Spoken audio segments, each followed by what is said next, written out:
প্রিয় বাংলাদেশের সাহসী ছাত্র জনতাকে বিরচিত অভিনন্দন। প্রিয় দেশবাসী, আপনাদের ঐক্যবদ্ধ আন্দোলনে গণহত্যাকারী হাসিনা দেশ ছেড়ে পালিয়েছে। প্রমাণ হয়েছে আবারও মুক্তিযুদ্ধের বাংলাদেশ কখনো পরাজয় মানে না, মানতে পারে না এবং মানবে না। বাংলাদেশের পক্ষের শক্তি ঐক্যবদ্ধ থাকলে কোনো অপশক্তি বাংলাদেশকে দমিয়ে রাখতে পারবে না, ইনশাল্লাহ। 1971 এর মুক্তিযুদ্ধ আর 2024-এর মুক্তিযুদ্ধ, উভয় মুক্তিযুদ্ধেই জনগণের বার্তা একটি। কি সেটি? সেই বার্তা হলো, শর্ত দিয়ে স্বাধীনতা হয় না।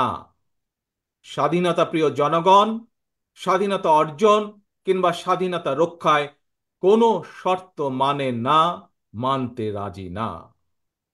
গণহত্যাকারী স্বৈরাচারী হাসিনা পালিয়ে যাবার পরে বাংলাদেশ থেকে, প্রিয় বাংলাদেশ থেকে আমি যত মানুষের সাথে কথা বলেছি, প্রতিটি মানুষ অনুভূতি প্রকাশের প্রথম উচ্চারণ ছিল, বাংলাদেশ স্বাধীন হয়েছে।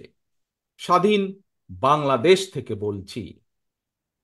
দেশ এবং জনগণকে স্বাধীন করতে গিয়ে চোখে মুখে বুকে গুলি আলিঙ্গন করা আবু সাইদ কিংবা মুগ্ধের মতন হাজারো ছাত্র ছাত্রী, তরুণ তরুণীকে প্রাণ বিসর্জন দিতে হয়েছে। আহত হয়েছেন অসংখ্য, অগণিত মানুষ। এর ভিতরে ছাত্র ছাত্রী রয়েছেন, এর ভিতরে রয়েছেন সাধারণ মানুষ, গৃহিণী, এর ভিতরে রয়েছেন রাজনৈতিক নেতা কর্মী বৃন্দ। গণতন্ত্রের বিজয়ের ইতিহাসের এই মানুষগুলোর স্মরণীয় হয়ে থাকবেন। ছাত্র জনতার এই বিপ্লবে দেশের সকল শ্রেণী পেশার মানুষ সেদিন রাজপথে নেমে এসেছিলেন।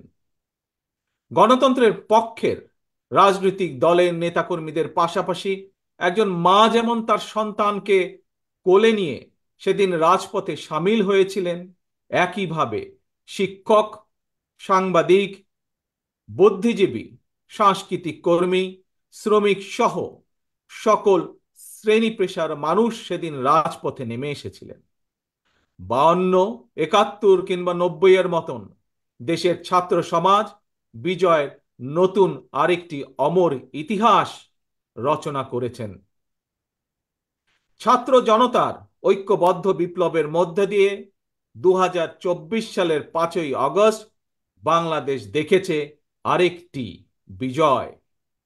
আমি বিএনপি সহ গণতান্ত্রিক আমি প্রতিটি রাজনৈতিক দলের পক্ষ থেকে দলমত নির্বিশেষে অভিনন্দন জানাই বাংলাদেশের বীর জনতাকে।